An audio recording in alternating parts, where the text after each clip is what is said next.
جو اسلام کا نظام ہے وہی جمہوریت کا نظام ہے۔ یہ ایک سیاسی فلسفی ہے، پولرزم جو جمہوریت سے بھی آگے کی چیز ہے۔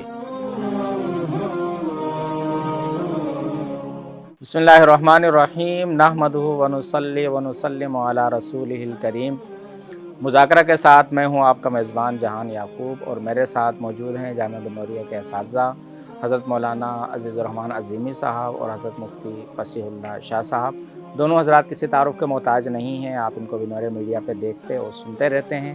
آج ہم آپ کے سامنے ایک دوسرا موضوع لے کر آئے ہیں، اور وہ موضوع ہے جمہوریت۔ جمہوریت کیا ہے؟ جمہوریت کی بنیاد کیا ہے؟ اور یہ جمہوری نظام یہ کس کے مقابلے میں ہے؟ کوئی کہتا ہے یہ اسلام کے مقابلے میں ہے، کوئی کہتا ہے یہ خلافت کے مقابلے میں ہے، کوئی جو ہے وہ اس کو کفر تک قرار دینے پر مصر ہے، اور بعض ایسے لوگ ہیں کہ جو کہتے ہیں کہ جو اسلام کا نظام ہے وہی جمہوریت کا نظام ہے۔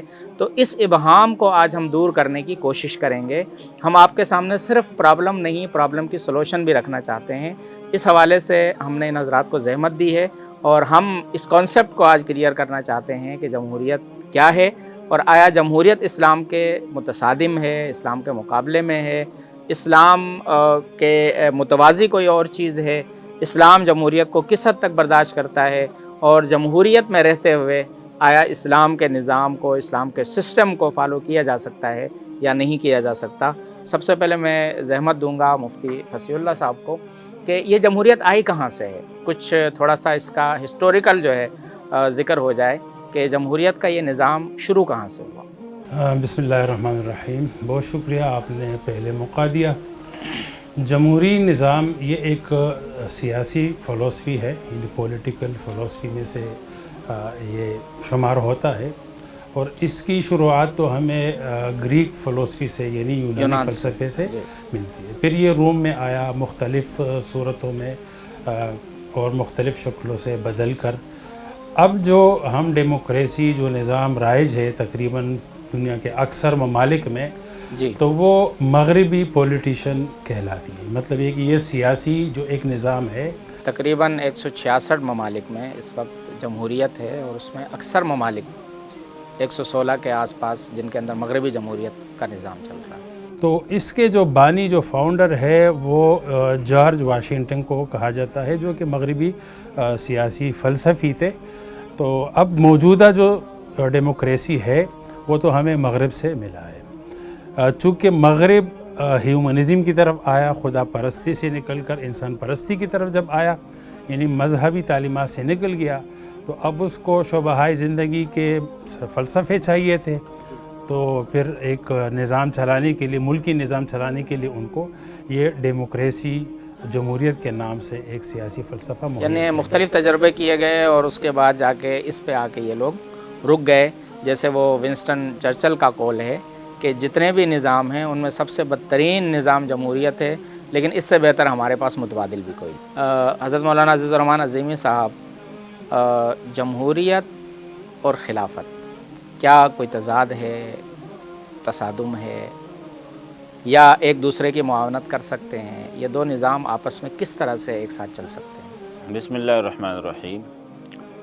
جیسے مولانا فصیح اللہ صاحب نے فرمایا کہ جمہوریت یونان سے چلی آ رہی ہے، جس کو ڈیموکریسی یا عربی میں، آج کل کے عربی میں اگرچہ جمہوریہ یہ بھی عربی کا لفظ ہے لیکن ڈیموکراتیہ کہا جاتا ہے، ڈیموکریسی سے لیے ہے۔ تو ڈیمو مطلب قوم، اور کریسی سلطت الشعب یعنی عوام کی حکومت، یہ اس کا خلاصہ ہے۔ ان دونوں لفظوں کا ایک مرکب ہے ڈیموکریسی۔ اور جمہوریت کا تصور جب یونان سے ہے تو وہ تو بہت پہلے سے چلا آ رہا ہے، اور اگر آج کل کی جدید جمہوریت کو، مغربی جمہوریت کو، لبرل جمہوریت کو لیا جائے تو وہ 18ویں صدی کا ہے۔ اب ہمارے ہاں جو جمہوریت کے بارے میں دو رائے پائی جاتی ہے عالم اسلام میں، ہمارے ملک میں بھی، کہ جمہوریت کفر ہے، بالکل قرآن اور حدیث میں خلافت کا تصور ہے اور یہ کفر ہے۔ وَمَن لَّمْ يَحْكُم بِمَا أَنزَلَ اللَّهُ فَأُولَٰئِكَ هُمُ الْكَافِرُونَ، اور الْحُكْمُ إِلَّا لِلَّهِ، جیسے وہ خوارج نے ایک وہ کیا تھا۔ تو اس کے علمبردار بڑے ہیں۔ میں سمجھتا ہوں کافی حد تک ہمارے مذہبی لوگ جو زیادہ تر معاشرے سے بھی واقف نہیں ہیں، جدید تعلیم یافتہ بھی نہیں ہے، صرف دینی کتابیں پڑھی ایک خاص خول میں، وہ زیادہ تر اس کا شکار ہو جو رہے ہیں. ایکسٹریمسٹ اور انتہا پسند ذہن رکھنے ہاں والے وہ لوگ یہ ہیں. سمجھتے ہیں کہ جمہوریت کفر ہے. ان کا خیال یہ ہے کہ بس خلافت اس طرح کے کوئی جو ہے نا بٹن دبانے سے خلافت آ جائے گی اور سب خلافت میں پھر رہیں گے، اور یہ شاید یہ مولوی چاہتے نہیں ہیں. حالانکہ اس کو کفر کہنے کی وجہ کیا ہے؟ میں یہی عرض کر رہا ہوں کہ وہ یہ سمجھتے ہیں نا کہ اس میں عوام کی حکومت ہے، یعنی اللہ تعالیٰ کی حکومت نہیں، اور خلافت میں اللہ کی حکومت ہوتی ہے.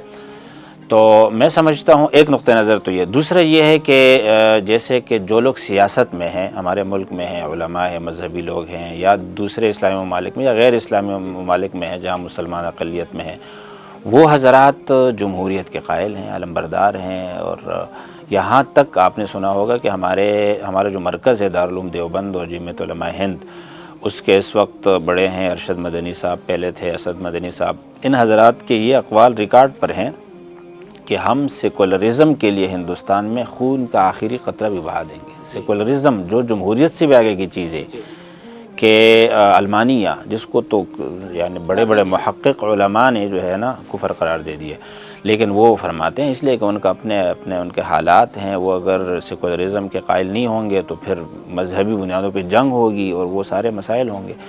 تو علماء کا ایک بڑا طبقہ اس کا قائل ہے. میں سمجھتا ہوں کہ بیچ کا راستہ نکالا جا سکتا ہے. اس میں ایک بات تو یہ ہے کہ خلافت کو جس طرح ہمارے لوگوں نے لیا ہے نا، لفظ کے حد تک خلافت بڑا ان کو ایک مقدس لفظ ہے.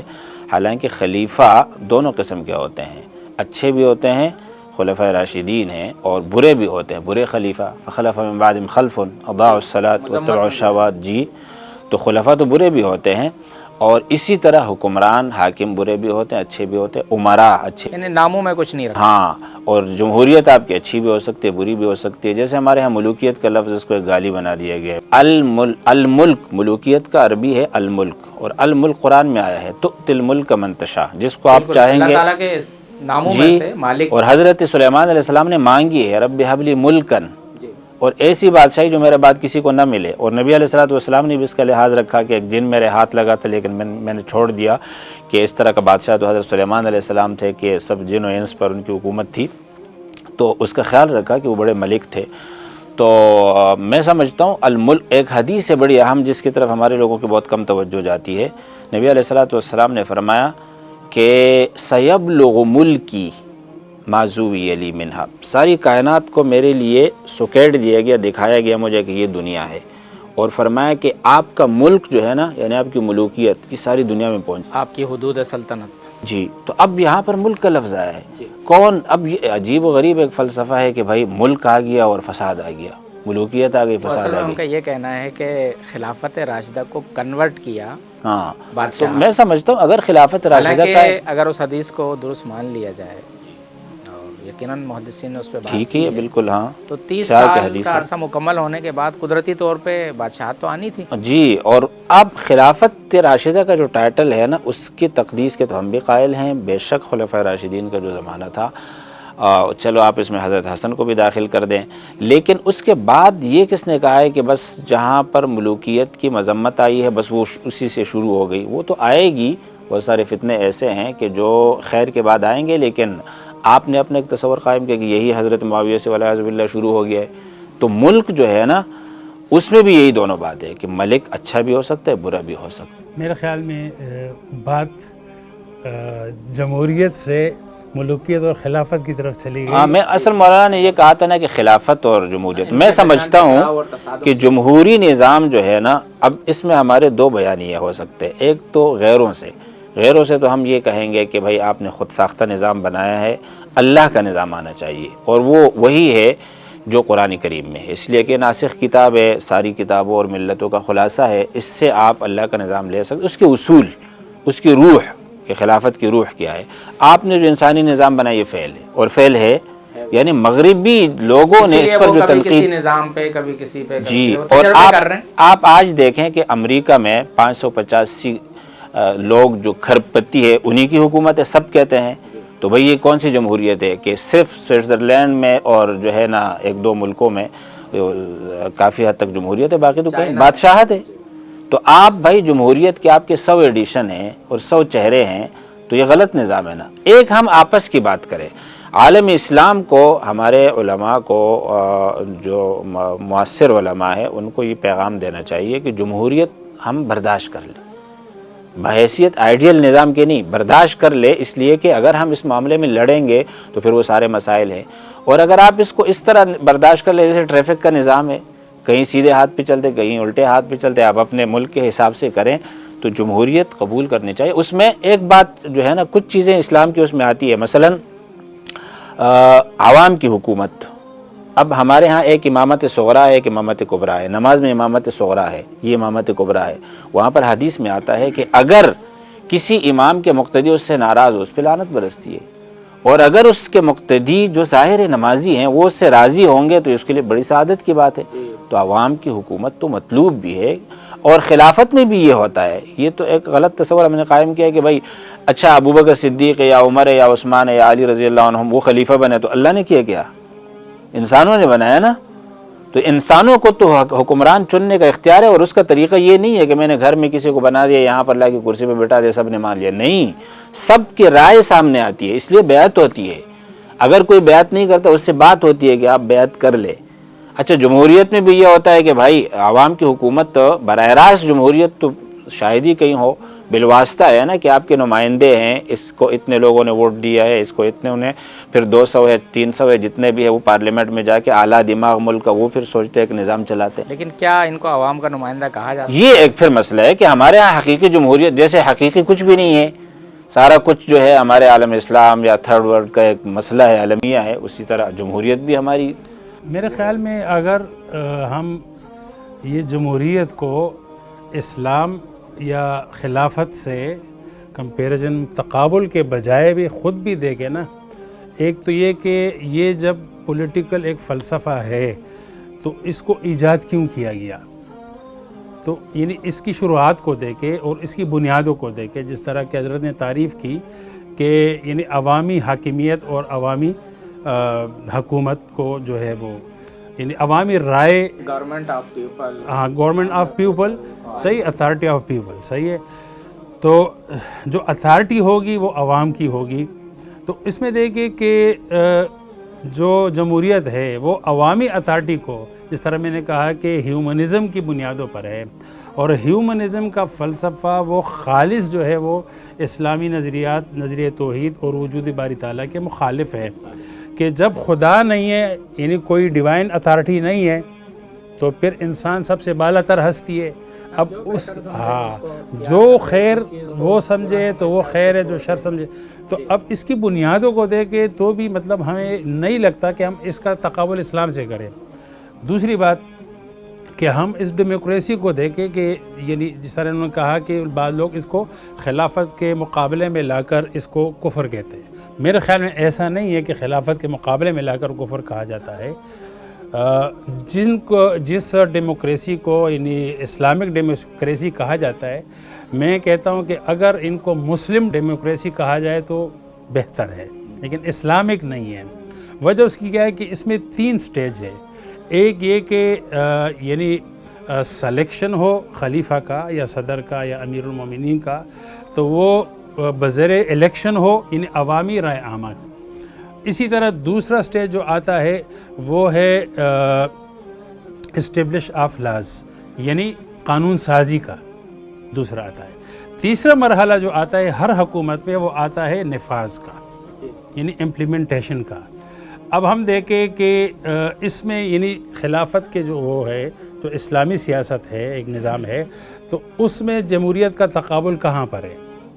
تو سلیکشن میں تو یعنی ہم خلفاء کی اس کو دیکھیں تو اس میں جی عوامی رائے سے بھی ہوئے ہیں، شورا سے بھی ہوئے ہیں، اور پچھلے خلیفہ نے بھی اپنے انتخاب سے کسی کا انتخاب بھی کیا ہے، یعنی اس میں کوئی خاص وہ نہیں ہے۔ لیکن اگر ہم قانون سازی کو دیکھیں نا، تو قانون سازی اسلام میں صرف اور صرف یہ جو اتھارٹی ہے، وہ لا آف آرڈر جو ہے نا، وہ صرف اور لا اینڈ آرڈر وہ صرف اور صرف اللہ اور رسول کو یعنی شریعت کو ہے۔ لیکن ہماری ڈیموکریسی میں یہ ہوتی ہے کہ ہم اس چیز کو نہیں دیکھتے کہ اسلام اور شریعت کے اصولوں سے یہ جائز ہے ناجائز ہے، لیکن نہیں، جو منتخب اراکین اسمبلی ہے اگر ان کی رائے اس کے کسی بھی معاملے میں اس کے نفاذ کا ہو تو وہ قانون بنے گا، اور اگر اس کے ریجیکشن کا ہو تو وہ قانون نہیں بن سکتا. لیکن شیخ پاکستان کے حوالے سے تو بہرحال ایسا نہیں ہے، اس لیے کہ قرارداد مقاصد میں جہاں بھی جمہوریت کا لفظ آیا ہے وہاں ساتھ میں یہ لکھا ہوا ہے کہ جمہوریت جو اسلام سے متصادم نہ ہو. دیکھیں ایک چیز ہے لکھی ہوئی کتابوں میں، اہمیت اعلیٰ جو ہے سر ایک ہندو آتا ہے وہ کہتے ہیں کہ بھائی شراب پہ پابندی ہو. ایک مسلم برائے نام سیکولر پارٹی کا ایک وزیر اٹھتا ہے اور کہتے ہیں کہ ہم نہیں مانتے. حضرت اگر حقیقی جمہوریت آ جائے نا، میں کہتا ہوں ایک بات تو اس میں بنیادی طور پر یہ ہوتی ہے کہ مقننہ، انتظامیہ اور عدلیہ تینوں الگ ہوں اور خود مختار ہوں. آپ عدالت کو آزاد کر دیں اور صحیح جج ہوں، کوئی ان کو ڈکٹیٹ بھی نہ کرے، کسی کے اشارے پہ بھی نہ ہو، بیرون دنیا سے بھی ان کا کوئی رابطہ نہ ہو، سوال ہی پیدا نہیں ہوتا ہے کہ آپ کے معاملات خراب ہوں گے. دوسری بات یہ ہے، میں یہ سمجھتا ہوں کہ یہ جو ہم کہتے ہیں نا کہ اکثریت کو یہ حق نہیں ملنا چاہیے کہ وہ اپنے نمائندے کو منتخب کرے. اسلام میں اکثریت کا اعتبار نہیں ہوتا ہے. وہ ایک شعر بھی ہم پیش کرتے ہیں کہ جمہوریت ایک طرز حکومت ہے کہ جس میں بندوں کو گنا جاتا ہے، تولا نہیں جاتا. میں کہتا ہوں یہ مذمت میں نہیں ہے، یہ تو تعریف میں ہے. اس لیے تعریف میں ہے کہ کسی کے رائے کو آپ تول سکتے ہی نہیں ہیں، وہ تو ناممکنات میں سے ہے. آپ سروں کو گنیں گے اور ہر سر کی ہر فرد کی اگر اہمیت ہے اور ہونی چاہیے تو آپ انسانیت کا احترام کر رہے ہیں. اور یہ ایک صحیح طریقہ ہے کہ آپ لوگوں کو گن کر چلو کچھ نہ کچھ سمجھ لیتے ہیں کہ اکثریت کی یہ رائے ہے. تو میں یہ کہہ رہا ہوں کہ جو اکثریت پر ہمارا اعتراض ہے نا، ہمارے پاس کا متبادل کیا ہے؟ جو جمہوریت کے ناقدین ہیں وہ کہتے ہیں اکثریت نہیں تو پھر کیا؟ اچھا، اکثریتی بنیاد پر تو ہمارے ملک بنے ہیں. مسلم اکثریتی ملک مسلم ہوتا ہے اور جہاں اقلیت میں ہو وہ غیر مسلم ہوتا ہے. جب آپ مسلم اکثریتی ملک میں ہیں اور اکثریت آپ کی اس طرف جا رہی ہے کہ وہ کسی غیر کو حکمران بنا رہے اور غیر کے حق میں قانون سازی کر رہے، تو یہ تو آپ کی کمزوری ہے نا کہ آپ کی اکثریت کہاں جا رہی ہے، وہ نظریاتی طور پر کیوں خراب ہو گئی، آپ میں کوئی کمی ہے.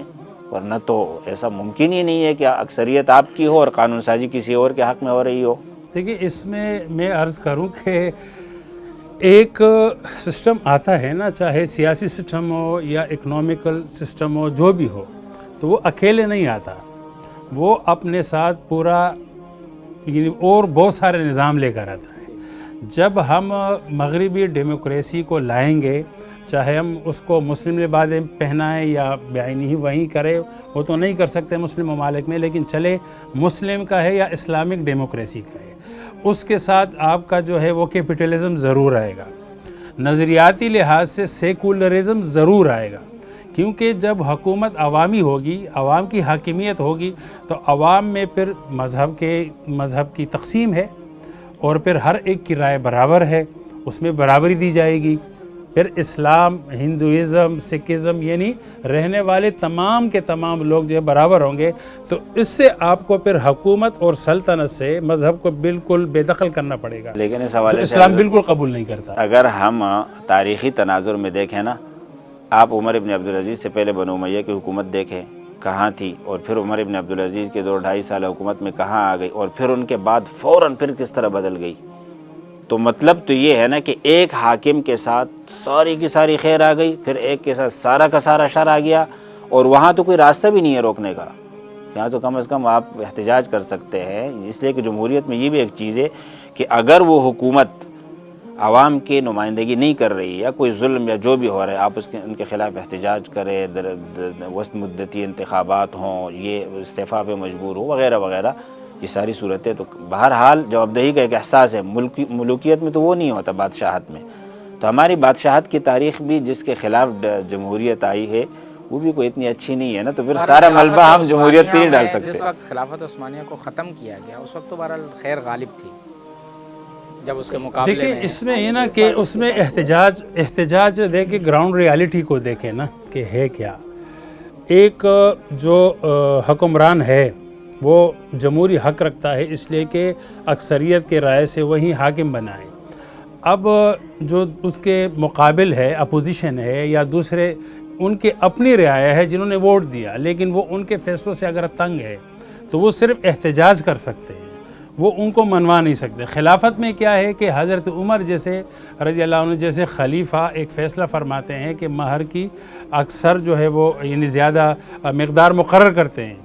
ایک ضعیف عورت اٹھتی ہے اور وہ قرآن کی آیت سناتی ہے اور اس سے خلیفہ اپنے رائے بدل دیتے ہیں. مطلب ہے کہ اتھارٹی جب اللہ کی آ گئی، اللہ کا حکم آ گیا، تو خلیفہ اگر ہے تو وہ سر تسلیم خم ہوگا۔ تو پاکستان میں اس وقت جو جمہوریت چل رہی ہے پارلیمانی جمہوریت ہے، لیکن ہم یہ دیکھتے ہیں کہ بیرونی ممالک میں اس جمہوریت کے جو ثمرات خاص طور پہ عوام تک پہنچتے ہیں۔ کہا تو یہ جاتا ہے کہ حاکمیت اعلیٰ عوام کی ہے، لیکن عام آدمی کے منہ سے نوالہ تک چھینا جا رہا ہے۔ عام آدمی مہنگائی کی چکی میں اس قدر پس چکا ہے کہ لوگ خودکشیاں تک کرنے پہ مجبور ہو گئے، اپنی اولاد تک بیچنے پہ مجبور ہو گئے۔ تو کیا جمہوریت کے یہی ثمرات ہوتے ہیں؟ اور اس میں یہ خرابی، ہم اس کی جڑ دیکھیں کہ یہ کہاں سے یہ معاملہ شروع ہوا ہے، تو جہاں تک میں سمجھتا ہوں یہ ہمارے بیرونی قرضے جو ہم لیتے رہے اور کبھی ان کو ادا کرنے کی ہم نے فکر نہیں کی، اور پھر ان کی ادائیگی کے لیے ہم عالمی فنڈ سے، ورلڈ بینک سے، IMF سے پھر مزید قرضے لیتے رہے، پھر ان کی شرائط کے ہم تابع ہو گئے، اور ہم نے یوں سمجھ لیں کہ اپنی عیاشیاں پوری کرنے کے لیے، اشرافیہ نے، ایلیٹ کلاس نے اپنی عیاشیاں پوری کرنے کے لیے عوام کی آزادی کو گروی رکھ دیا۔ آپ کیا فرمائیں گے اس حوالے سے؟ ہاں، میں تو یہ عرض کروں گا کہ آپ کہتے ہیں نا کہ بیرونی قرضے، میں کہتا ہوں اس سے بھی پہلے قرضے لینے کی ضرورت کیوں پڑی؟ شروع سے ہمارا ملک جو بنا ہے تو ظاہر ہے کہ وہ بنانے والے بھی وہی لوگ ہیں۔ ہمیں آزادی انہوں نے دی ہے نا، تقسیم ہند کرنے والے، غلام بنانے والے بھی وہ تھے، ملکوں کو آزادی دینے والے، تقسیم کرنے والے بھی وہ ہیں۔ دونوں ملکوں میں ان کا نظام بھی چل رہا ہے۔ ہندوستان کا معاملہ تو یہ ہے کہ وہ لوگ تو چلو الکفر ملت واحد ہم کہہ سکتے ہیں کہ وہ تو ایک دوسرے سے خوش اس لیے ہیں کہ ان کا کوئی مذہبی معاملہ نہیں ہے۔ لیکن ہمارے ساتھ انفراسٹرکچر جو وہاں نظر آ رہا ہے ہمارے ہاں تو نہیں ہے۔ تو انہوں نے کتنے ڈیم بنا لیے اور ہم ابھی تک 2 ڈیم میں لڑ رہے ہیں۔ نشانے پر بھی ہیں۔ ہمارے ہاں یہ بھی ہوتا ہے کہ وہ ان کے نمائندے ہوتے ہیں، ان کے لیے نرم گوشہ رکھنے والے ہوتے ہیں، یہ سارے چکر ہوتے ہیں۔ تو مطلب ہمیں تو وہ اپنی مرضی سے، اپنی قوم کی مرضی سے حکومت چلانے نہیں دے رہے، کچھ ان کا ہے اور کچھ ہم بھی استعمال ہو رہے ہیں، اور ایک طرح سے جو ہے خرابی کی جڑ ہے یہ۔ تو اس کو کیسے ختم کرنا چاہیے؟ اس حوالے سے میں تو کہتا ہوں کہ سب سے پہلے تو اللہ ہی کی طرف سے خیر آئے گی، لیکن اہل مذہب اور دین والے اپنا فریضہ ادا کریں۔ وہ 2 طرح سے ہے میں سمجھتا ہوں۔ ایک تو یہ کہ ہم معاشرے کو ٹھیک کریں، فرد کی اصلاح پہ توجہ دیں، اور فرد کی اصلاح کا جو ہمارے ہاں اصلاح کا ایک تصور ہے نا کہ داڑھی رکھواؤ، مسواک دو اور فلاں نہیں، ہم ایک صحیح العقیدہ، صحیح الفکر مسلمان بنائیں، اس کے اخلاقیات، اس کے معاملات، ساری چیزوں پر توجہ دیں۔ اور دوسری بات یہ ہے کہ یہ احساس دلانا بھی بہت ضروری ہے کہ دیکھیں اگر آپ کا کوئی عمل دخل اس معاملے میں نہیں ہوگا تو ایسا نہیں ہوگا کہ آپ بری ذمہ ہو جائیں گے، بلکہ آپ گویا کہ آپ کا خاموش رہنا یہ دشمن کے حق میں جا رہے، اور وہی لوگ آئیں گے، شر کے نمائندے آئیں گے، آپ اس میں اپنا حصہ ملائیں۔ تو اس حوالے سے ہمیں ایکٹیو ہونا ہوگا، میں سمجھتا ہوں۔ یعنی ہمیں عوام میں شعور پیدا کرنا ہوگا اس حوالے سے۔ لیکن یہ جو کہا جاتا ہے کہ یہ بیلٹ باکس یہ تو محض ایک نمائشی سی چیز ہوتی ہے اور فیصلے اوپر سے ہوتے ہیں اور پہلے سے ہی طے ہو جاتا ہے کس کو آنا ہے، کیا اس حوالے سے؟ دیکھیے، یہ جس طرح ایک شاید کارل مارکس نے کہا تھا مذہب کے بارے میں کہ مذہب جو ہے یہ غریبوں کے لیے ایک افیون کی حیثیت ہے تاکہ عام لوگ نشے میں رہے اور جو مالدار لوگ ہیں وہ مال کو سمیٹتے رہے۔ تو میں یہی جمہوریت کے بارے میں بھی کہوں گا، موجودہ جمہوریت کے بارے میں، کہ یہ بھی ایک لولی پاپ ہے یا ایک افیون ہے تاکہ عوام کو صرف سلایا جائے، اس نشے میں رکھا جائے کہ آپ کی حکومت ہے، لیکن گراؤنڈ ریالٹی دیکھ کے اچھا یہ ڈیموکریسی جو ہے یہ ماڈرن ازم کے فلسفوں میں سے ہے۔ اب دنیا جو چل رہی ہے وہ پوسٹ ماڈرن ازم میں داخل ہو گئی ہے۔ پوسٹ ماڈرن ازم کا ایک فلسفہ ہے کانسیکوینٹل ازم، اس کو کہتے ہیں نتیجہ پسندی، یعنی اس چیز سے کوئی غرض نہیں ہے کہ عقلی لحاظ سے یا مذہبی لحاظ سے ایک چیز جائز ہے یا ناجائز ہے، خیر ہے یا شر ہے، لیکن اگر اس کا نتیجہ بہتر ہے تو وہ بہتر ہے، اگر نتیجہ برا ہے تو برا ہے۔ اب اسی پوسٹ ماڈرنزم کے اسی فلسفے کی بنیاد پہ آپ ڈیموکریسی کو دیکھیں، موجودہ جمہوریت کو دیکھیں، جتنے مسائل ہے، جتنی مشکلات ہے، عوام غربت سے تنگ ہے، حاکموں سے تنگ ہے، ایک دوسرے پر جو ہے وہ لان تان کر رہے ہیں، اور جن کو نمائندہ بنایا تھا وہ غلط فیصلے کر رہے ہیں، معاشی لحاظ سے بھی یعنی نقصان والے یعنی ملک جو ہے وہ دیوالیہ بن رہے ہیں، تو یہ کوئی اسلامی خلافت میں تو نہیں ہو رہے ہیں نا، یہ اسی جمہوریت کی ہی میں سے ہو رہے ہیں۔ اب جس طرح حضرت نے کہا کہ ہمیں اپنے نمائندے بیچ کر ایک تربیت ہی وہ کرنا، تو دیکھیں جمہوریت ہے ہی ایسا فلسفہ کہ جس میں تربیت نام کی کوئی چیز نہیں ہے، بس الیکشن ہے، قانون سازی ہے اور نفاذ ہے، امپلیمنٹیشن ہے۔ خلافت میں ایسا نہیں ہے، خلافت میں قانون سازی اللہ رسول کی ہے اور امپلیمنٹیشن وہ خلیفہ کی طرف سے ہوگا، ایک قانون کے زور سے ہوگا، دوسرا جو ایک اصلاح کا تعلق حکومت سے نہیں ہے، شخصی اصلاح، افراد کی اصلاح حکومت نہیں کر سکتی۔ جس طرح کہ اگر آپ مذہب کو حکومت میں لائیں گے اور اس کے ذریعے سے آپ معاشرے میں اصلاح چاہیں گے، اخلاق چاہیں گے تو نہیں ہوگا۔ جس طرح کہ اگر آپ ایسی حکومت جو سیکولر ہو اور آپ کہے کہ اس سے جو ہے وہ معاشرے کی اصلاح ہوگی تو بھی نہیں ہوگی، دونوں نقصان دہ ہوگی۔ معیار بجائے شخصی اصلاح کے عوامی فلاح و بہبود کو بنا لیا جائے۔ قانون بھی ہو اور اسلام کا جو اصلاحی ایک نظم ہے، امر بالمعروف اور نہی عن المنکر، وہ ترغیب اور ترہیب کے ذریعے سے ہے، تو اس سے جو ہے نا وہ گراؤنڈ تیار ہوگا، کھیتی تیار ہوگی، پھر اس میں جو ہے وہ پل اگیں گے۔ اصل میں سمجھتا ہوں ایک تو افراد کی صلاح اور فساد کا بڑا اثر ہوتا ہے۔ مثلا قرآن کریم، اب اسلامی خلافت یا حکومت جب تک رہی ہے تو آئین تو قرآن کریم تھا اور یا اس سے ماخوذ تھا، لیکن جب اچھا حکمران آیا تو اچھی خلافت رہی، جب برا آیا تو بری آئی۔ تو میں سمجھتا ہوں کہ اگر آپ کے پاس افراد صالح ہوں گے، ان پر آپ نے محنت کی، آپ کے جیسے علماء فرماتے ہیں نا کہ یا تو آپ اقتدار تک صالح لوگوں کو پہنچا دو اور یا اقتدار والوں کو صالح بنا دو، یہ دونوں فلسفے ہیں، یا تو ان کو صالح بنا دو، ان پر بھی محنت ہونی چاہیے، اور یا پھر صالحین وہاں تک پہنچا دو۔ اگر وہ صالح ہوں گے تو آئین تو ہمارے پہلے سے اسلامی ہے، اس پر عمل ہوگا، قانون میں کوئی اس طرح کی خرابی کی، لیکن بیچ کی ایک رکاوٹ جو ہے وہ پھر بھی دور نہیں ہو رہی نا۔ اگر جیسے ہمارے پاس کچھ صدور اور کچھ ایسے حکمران آئے بھی کہ جو ذاتی زندگی کے حوالے سے بڑے نیک، نمازی، تہجد گزار، پرہیزگار، اس طرح کی باتیں ان کے حوالے سے مشہور ہوئیں، اس کرسی پر بیٹھنے کے بعد انہوں نے وہی فیصلے کیے ہیں جو استعمار چاہتا تھا یا بیرونی قوتیں چاہتی تھیں، جس کی وجہ یہ ہے کہ ہم نے غلامی کا جو ایک طوق اپنے گلے میں ڈالا ہوا ہے۔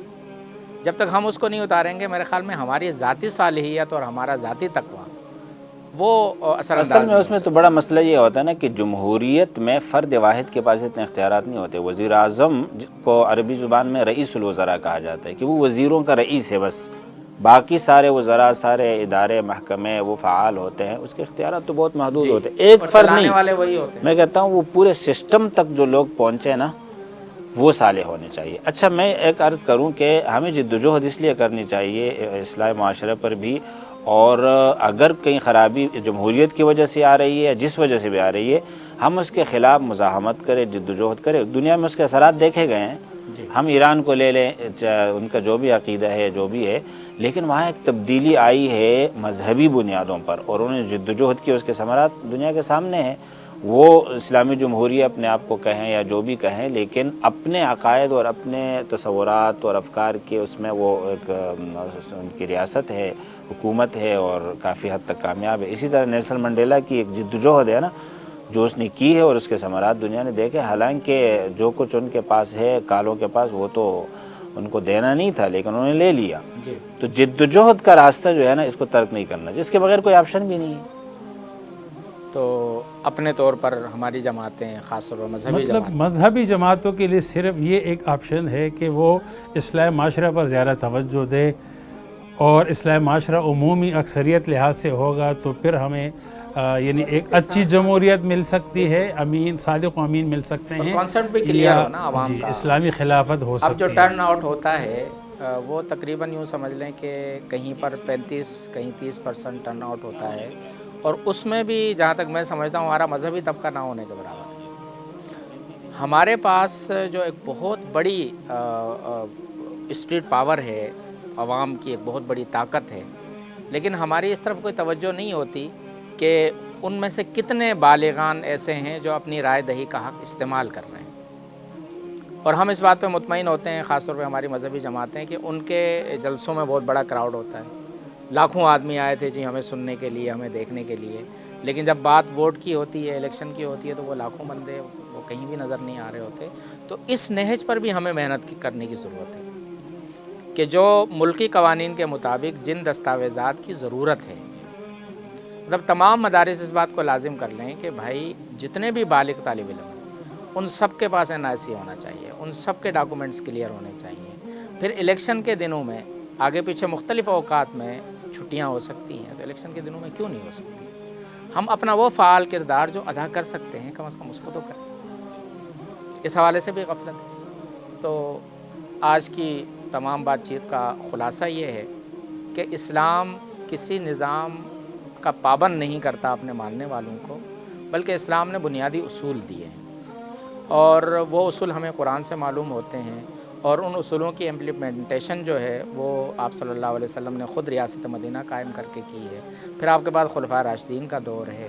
تو ان تمام ادوار میں جو چیزیں ہمیں نظر آتی ہیں، چاہے نظام کوئی بھی ہو، اگر عوامی فلاح و بہبود اور ملکی مفاد میں کوئی حکمران کوشش کر رہا ہے اور وہ اسلام کی بنیادی اقدار کے متصادم کوئی کام نہیں کر رہا، تو ایسے حکمران کے نظام کے تحت رہنے میں کوئی قباحت نہیں ہے.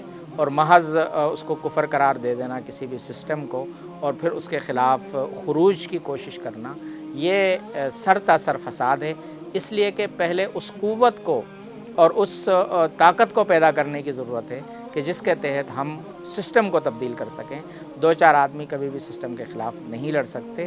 اس سسٹم میں رہتے ہوئے اس کی اچھائیوں سے فائدہ اٹھانا اور مزید اس سسٹم کو بہتر کرنے کی کوشش کرنے کے لیے ہم میں سے ہر ایک جو کر سکتا ہے وہ کرے. سب سے بڑی ذمہ داری اس میں ہمارے علماء کی ہے، مذہبی سیاسی جماعتوں کی ہے کہ وہ عوام کا شعور بیدار کریں اور وہ ایک ایسی نرسری تیار کریں کہ آئندہ سالوں میں جن کو اس بات کا شعور ہو کہ ہمارے ملک کے لیے کون سا نظام بہتر ہے، اور ہم اگر کسی کی پوائنٹ پر ہوں اور کسی اچھی کلیدی پوسٹ پر ہوں تو ہمیں کیا کرنا ہے. اجازت دیجیے. السلام علیکم.